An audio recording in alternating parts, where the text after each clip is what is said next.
Welcome to Throwback Thursday, a trip down memory lane showcasing the golden era of RC cars. Hey, what's going on, YouTubers? Big Philly with Poor Boys RC. Thanks again for stopping in. Episode 2 today of Throwback Thursday. Today I am super excited to throw back all the way back to 1986 with the Tamiya Falcon. Check that beauty out. This is an original Falcon from 1986. I was able to pick up online this year and I did a restoration on. I'll throw the links in below into the restoration videos. I did a couple of videos on this. It did arrive in fairly good shape, didn't require a whole lot for restoration. And at any rate, here it is. Let's dig in a little bit deeper into the absolutely beautiful Tamiya Falcon. Check it out. So to get started off, guys, let's take a quick little overview of the Falcon. Now, I did paint this in the box art as you would find in the manual. I did make one mistake when I painted this. I forgot to paint the roof red. If you look at the actual box art, the roof is supposed to be red, and I just made a mistake when I painted it. I didn't notice that the roof was red. I screwed up, and here we are. So I've got a black roof on mine, and you may ask yourself, well, why wouldn't you just paint over the roof? Well, couple reasons. When I picked this up, it was a really, really ugly sort of green color, like a forest green color. It was ugly, and it was pretty thrashed, and it was painted on the inside. So I wanted to keep this vintage shell, so that's what I did. These are reproduction decals from MCI Racing here in Canada, but I ended up painting the outside of this body. So I removed all of the old decals, cleaned up the bodies, gave it a nice little scuff, and I painted the outside of it. And this thing now, obviously this isn't much of a runner. These plastics are pretty brittle.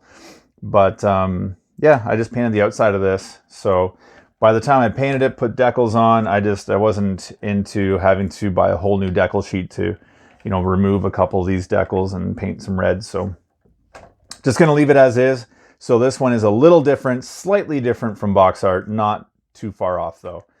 So let's take a closer look at this thing. Let's go all the way around the car. Here's the passenger side. I did paint the wheels here, guys. As you can see, the off-roader coloration filled in. And I just used this Sharpie right here. Got these guys on Amazon, and a variety of colors.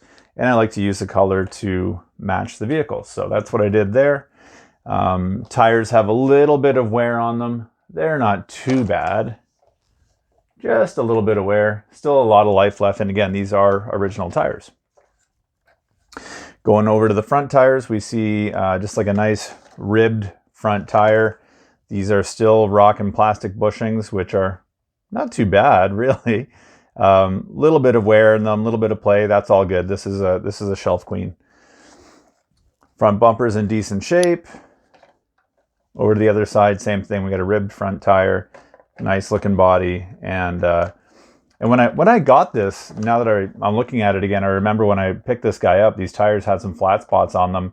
I ended up taking the tire off. I put some foam inside that I had from just some spare crawler tire foam, stuck it inside to fill out that flat spot. So now they're pretty decent looking. But one of the neat things about this kit, guys, is the rear end on it, and it's got that really cool vintage style buggy rear end with a motor hanging out the side with a nice big resistor back there. Love the way that looks. And there's the other side for you. Just check that out. And that is still the stock motor that it came with, the 540. I haven't run this thing yet. I mean, the diff's nice and smooth. The gearbox feels smooth. I do plan on making a running video one day. I just, man, I'm hesitant because I know parts are hard to get for this thing, and this thing is really old, so I just don't want to break anything. But at any rate, that's the outside of this beauty. Underneath, if we look the underneath portion of the chassis here, it's in really, really good condition. Just a couple scrapes on the front bumper, belly pan, all in really, really nice shape. So for the year, the amount of wear on it was pretty minimal. Let's get the body off here and see what is hiding inside.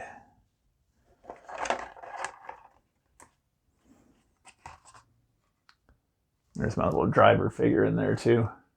Painted his helmet green. And there's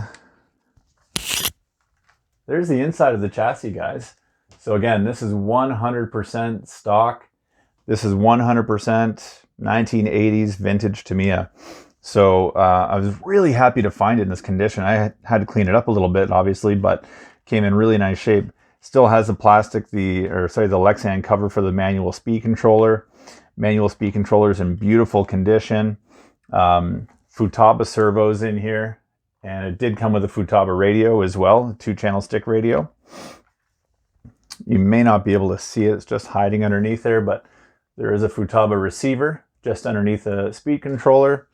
The wires were actually, you know, this is still the original zap straps that are on here. So the guy that had this before me really kind of did a nice job, kept his wires neat and tidy, which is really cool. Definitely I wanted to keep the stock Tamiya plug on here to keep it vintage looking, so did not change that to a Dean's. As you know, I run Dean's on all my other kits, but wanted to keep this guy looking as vintage as possible. And really neat, this is this spare battery pack up here holds 4 AA batteries. And a lot of you guys, a lot of you young whippersnappers these days wouldn't recognize this, but you old farts like me that are in our 40s definitely recognize these as like a BEC type thing. So separate battery pack we had to run back in the day to power our servos, because you couldn't get power from your manual speed controller. You needed a separate power source. So we had to run 4 AA's to power our steering servo and our throttle servo. And it was really interesting when these batteries would die and you're at full throttle and your steering servo would, or your throttle servo would just stick in top gear and you'd have a runaway. And that was the cause of many broken parts back in the 80s and 90s. But overall, look at that condition, guys. She is absolutely beautiful. She's in great shape inside. She's in great shape outside. She's got the yellow CVA shocks with trailing arms in the rear. Got a yellow CVA in the front with a the dual A-arm style. And I love this. I love how the front shock goes right through the upper A-arm. It's very, very cool, old school design. Now, again, I didn't touch any of the oil in these shocks, and this thing it's super, super rigid. So when I do go to take it out for her first spin, I'll put some softer shock oil in there because it's so rigid. I can see the trailing arms breaking before the shocks give way. So pretty stiff. But yeah, that's the majority of it here. I'll show you what we have going on inside here, where you remove this body clip, and that is that's just a little arm that would cover up and hold your battery in place. You put your 7.2 volt nickel metal hydride or NiCad battery pack right in there. And yeah, this little guy right here just sits right on top like that. Put your clip in and boom, there you go. And that holds your battery in place. Thanks so much for watching, everybody. Thanks for taking a trip down memory lane with me here and checking out the Tamiya Falcon. If you have any questions or you want to talk about any of the other kits you see behind me, please just leave them in the comment section below. Always happy to answer. And I will have a running video coming up on this guy sometime. Don't know when, but it will happen eventually. I promise that. Be excellent to each other. Stay safe out there, and I'll see you guys real soon. Bye for now.